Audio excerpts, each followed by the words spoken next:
Hey there, Horne-Ellstrom here. Welcome to day 1680 of What's She Up To Now, documenting the business journey as I transitioned originally from brick and mortar corporate world of business to the online world of business and back and forth again since the craziness of the pandemic. So today our topics and our pieces of content for Supersize Your Business as well as the BU 365-day challenge were around the area of confidence. And today we're talking about in the annual challenge, our confidence personal development plan. A PDP is a personal development plan, and it can be specifically to any area and aspect of your life or to your life in general.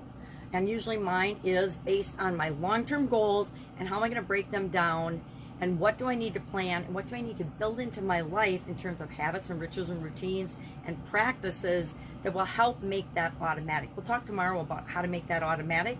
Today we talked about, well, what is my plan around the area of confidence. I shared an 8-step process to come up with and identify that and to create a framework for your own plan, because what works for me might not work for the people that are in the challenge with me. You know, we're all different. We all have unique experiences and unique talents, skills, and abilities, and we need to use those in our favor. So we talked about that. Our idiom for today in Supersize Your Business for female entrepreneurs was to be in, to have in, or to take in one's confidence, meaning a trusted confidence, someone that we can tell something to and we know they're not going to blab it to the rest of the world. They're not going to share confidential information. So depending on the type of business you're in will depend who and what you share different types of information to.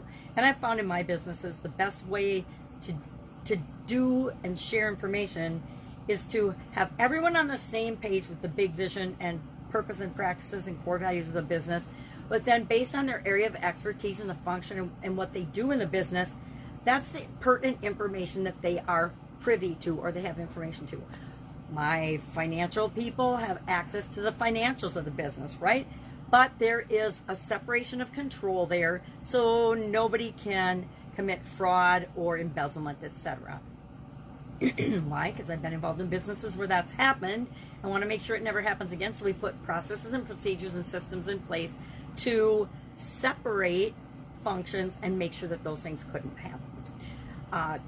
There's also ways to make sure that we're careful about who we share different types of information with. We don't share everything with everybody. I know there's this push for transparency in America and American business, but the truth is some people should have certain information, other people shouldn't have any information, and still others need different amounts of information. And it's what do you need to perform your role to the best of your ability, and when do you need it? And so we have to, as leaders and organizers and owners of businesses, actually identify and determine what pieces of information, what expectations we share with different groups of people and different people that play different roles in our business. We share different information with strategic partners than we share with our masterminds maybe, or with our consultants or experts that we hire for different areas and aspects of our business.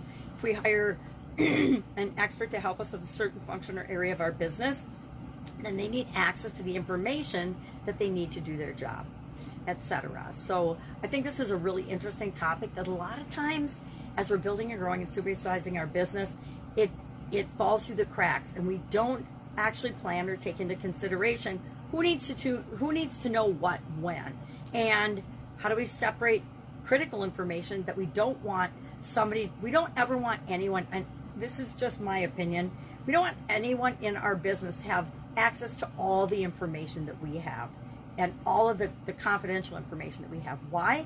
Because that encourages them, and I'm always encouraging people to develop and grow, but we also don't want them to steal from us, including our intellectual property as well as our physical property. We don't want them to take off and set up a competing business with us because they know all of our inside secrets.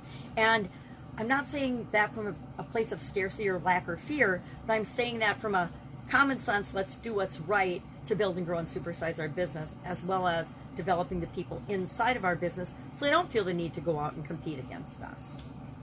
I've never had anyone in any of my businesses do that. And I guess I'm kind of proud to say that, because we treat them well enough so that they never feel like they have to go out and compete with us, because they're creating what they want for their life within our organization. So curious your experience with this. Who do you trust? Who trusts you? And how has that impacted your relationships and your level of confidence? I think when people trust us, we feel more confident. I think when we know we can trust people, we feel more confident in the relationship and that we can create great things together, not in competition. All right, I am busy. The neighbors are getting a new driveway today, so this has been the summer of banging and clanking. We had a hailstorm earlier this year, and I think just about every house in our town has gotten a new roof, new siding, and next door they're just doing an upgrade and turning it into a rental property. So they're putting in a driveway, and they've done a whole bunch of work there, roofing too. So I'm trying to do my things with all the banging and clanking around. If I can help you in any way, ask. Otherwise, I'll be with you tomorrow. Have a fantastic day.